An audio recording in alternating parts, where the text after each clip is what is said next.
There's a book by an author named Carol S. Pearson from the mid-70s called The Hero Within, 6 Archetypes We Live By.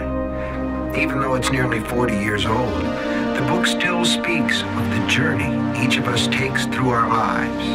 The innocent, the orphan, the wanderer, the warrior, the martyr, the magician. We float between these identities. They change as the phases of our lives take center stage, one after the other. Today I feel like a martyr, but tomorrow I'll be a warrior. For even though my time as the magician is drawing to an end, the innocent in me will continue to believe in hope, in love, and that the goodness of humanity will prevail. Here's Hierophant's take on the journey from innocence to experience, which is another way of saying from innocence to orphanhood. Here's Fuck You, We're Famous.